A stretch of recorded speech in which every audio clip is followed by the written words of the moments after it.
ترمذی اور ابو داود میں صحابی رسول صلی اللہ علیہ وسلم حضرت عبداللہ ابن عمر سے روایت ہے، وہ فرماتے ہیں قال اذا فزع احدكم في النوم فليقل اعوذ بكلمات الله التامة من غضبه وعقابه وشر عباده ومن همزات الشياطين وان يحذرون فانها لن تضره وكان عبد الله بن عمرو يلقنها من بلغ من ولده ومن لم يبلغ منهم كتبها في صك ثم علقها في عنق. هذا حدیث حسن غریب. حضرت عبداللہ ابن عمر فرماتے ہیں کہ جب کوئی نیند میں ڈر جائے تو وہ یہ دعا پڑھے، اور وہ اپنے بڑے بچوں کو یہ دعا یاد کروایا کرتے تھے، اور جو بچے چھوٹے ہوتے اور اپنی تمیز کو نہ پہنچتے وہ اسے لکھتے اور اس کو اپنے بچوں کے گلے میں ڈال دیا کرتے تھے. یہاں ایک سوال پیدا ہو سکتا ہے کہ صحابی رسول نے تو اپنے بڑے بچوں کو دعا یاد کروائی تھی، چھوٹے بچے جو ہوتے تھے، جو ابھی مکلف نہیں ہوتے تھے، ان کے گلے میں تعویذ ڈالا کرتے تھے، اور آپ ہیں کہ بڑے چھوٹے سب کو تعویذ دیتے ہو.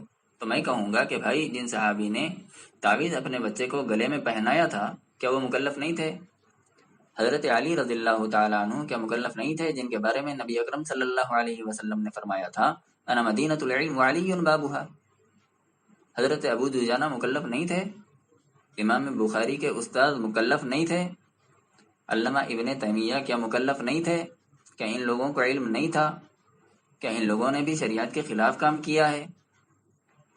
کیا ان لوگوں نے تقوی کے خلاف کام کیا ہے؟ یا آپ یہ سمجھتے ہیں کہ آپ انہی سے زیادہ علم رکھتے ہیں؟ میں کہتا ہوں شریعت کے معاملے میں آپ ان کی دھول تک بھی نہیں پہنچ سکتے. حضرت عمر رضی اللہ تعالیٰ عنہ کے زمانے میں جب مصر فتح ہوا، وہاں پر دریائے نیل ہے، وہ ہر سال خشک ہو جایا کرتا تھا. وہاں کے لوگوں کا رواج تھا کہ جب دریا خشک ہو جاتا تو ایک نوجوان لڑکی کو پکڑتے، زیور سے اور زینت سے آراستہ کرتے اور اسے کپڑوں سے آراستہ کرتے اور اس کو دریا میں بھینٹ کر دیتے تھے. اس دریا میں شیاطین کا تصرف تھا. جب بھینٹ کر دیا جاتا تو اس میں پانی آنا شروع ہو جاتا تھا. جب حضرت عمر رضی اللہ تعالیٰ عنہ کے دور میں دریا خشک ہوا تو اس وقت وہاں کے گورنر عمر ابن العاص تھے. لوگ ان کے پاس آئے اور وہاں کے رواج کے متعلق بتلایا تو حضرت عمر ابن العاص نے پہلے تو ان سے کہا کہ اسلام اس ظلم کی اجازت نہیں دیتا.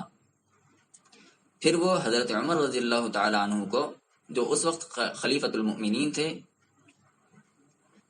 ایک خط لکھا اور مصر کے سارے احوال بیان کیے. جواب میں حضرت عمر ابن الخطاب نے 2 خط لکھے. ایک عمر ابن العاص کے نام پر تھا. ان سے کہا گیا کہ عمر، تم نے بالکل ٹھیک کیا، ایسا نہیں کرنا.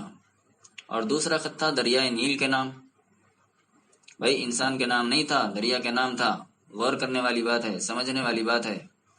خط یوں تھا: بسم اللہ الرحمن الرحیم من عبد اللہ امیر المؤمنین عمر ابن الخطاب الى نیل العسرہ ان كنت تدری من قبل فلا تدری وان كان اللہ الواحد القہار یجری. شروع اللہ کے نام سے جو رحمان و رحیم ہے. یہ خط اللہ کے بندے عمر ابن الخطاب کے نام سے دریائے نیل کے نام پر ہے، جو اس وقت بند پڑا ہے، کہ اے نیل، اس سے پہلے تو اپنی طاقت سے چلا کرتا تھا، تو بند ہو جا، ہمیں تیری کوئی حاجت و ضرورت نہیں ہے. اور اگر تجھے عمر کا اللہ چلاتا تھا تو میں اپنے اللہ سے کہتا ہوں کہ وہ تجھے جاری کر دے. رات یہ خط دریا میں ڈالا گیا اور صبح 16 ہاتھ دریا چڑھ آیا. یہ کیا تھا؟ شیطان ہی کا تو تصرف تھا. یہ کوئی دلیل نہیں ہے. واقعات اور تواریخ دلیل نہیں ہوا کرتی. لیکن ذرا سوچنے کی بات ہے. سوچئے تو صحیح کہ حضرت عمر ابن العاص اور بقیہ صحابہ کو کیا صرف دعا کر لینا کافی نہیں تھا؟ اللہ سے مانگ لینا کافی نہیں تھا؟ قرآن کا پڑھ لینا کافی نہیں تھا؟ یا پھر حضرت امیر المؤمنین عمر رضی اللہ تعالیٰ عنہ، جن کے بارے میں نبی صلی اللہ علیہ وسلم نے فرمایا تھا لو کان بعدی نبی لکان عمر، کہ اگر میرے بعد کوئی نبی ہوتا تو وہ عمر ہوتا. کیا ان کو پتہ نہیں تھا کہ شیطان کا تصرف ہے تو صرف اللہ سے دعا کر لینا کافی ہے؟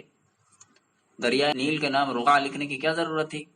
رات کے وقت ڈالنے کی اس میں کیا ضرورت تھی؟ اسی طرح حضرت عمر رضی اللہ تعالیٰ عنہ سے متعلق بات ملتی ہے کہ انہوں نے حبشہ کے بادشاہ کو ایک ٹوپی دی تھی، اس کی شکایت پر کہ اسے سر درد کسی صورت کم نہیں ہوتا. جب وہ ٹوپی لگاتا تو درد کم ہو جاتا، اور جیسے ہی وہ ٹوپی اتارتا اور ٹوپی نکالتا درد شروع ہو جایا کرتا تھا.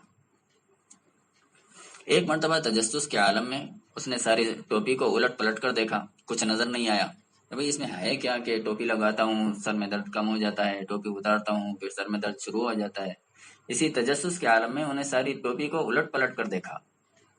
جب کچھ سمجھ میں نہیں آیا، کچھ نظر نہیں آیا، تو پھر اس نے ٹوپی کو ادھیڑ کر رکھ دیا، تو اندر جو کپڑا تھا اس پر لکھا تھا بسم اللہ الرحمن الرحیم۔ کیا تھا؟ بسم اللہ الرحمن الرحیم، یہ لکھا ہوا تھا۔ کیا حضرت عمر کو پتہ نہیں تھا کہ ایسا کرنا شریعت کے خلاف ہے؟ کیا حضرت عمر کا دعا کر دینا کافی نہیں تھا؟ کیا ان حضرات نے توکل کے خلاف کام کیا ہے؟ کیا جائز اور ناجائز کا حضرت عمر رضی اللہ تعالیٰ عنہ کو علم نہیں تھا؟ میرے بھائی، اسباب کو حاجت روا بنانا اور مشکل کشا بنانا یہ شرک ہے، اسباب کا انکار کرنا یہ کفر ہے، اور اسباب کو اختیار کرنا عین توکل ہے۔ بس ما سوی اللہ سے استمداد نہ ہو، میرا کام تحقیق پیش کرنا ہے۔ میں سمجھتا ہوں ایسے کہنے والوں کو تمیمہ جاہلیت کا پتہ ہے، اور نہ تعویذ اور رقیہ کا پتہ ہے، نہ تیولہ جانتے ہیں، نہ نشرہ جانتے ہیں، نہ دم جانتے ہیں، نہ جھاڑ پھونک جانتے ہیں، اور نہ قرآن و حدیث سے کے صحیح معنی و مفہوم سے واقفیت رکھتے ہیں۔ چند چیزوں کے جان لینے کا نام علم نہیں ہے، علم کل شریعت کا نام ہے۔ کچھ لینا، کچھ چھوڑ دینا، یہ دین نہیں بلکہ دین سازی ہے۔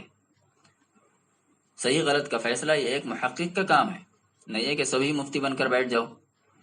صحیح کو صحیح کرنا، کہنا اور اختلاف نہ کرنا۔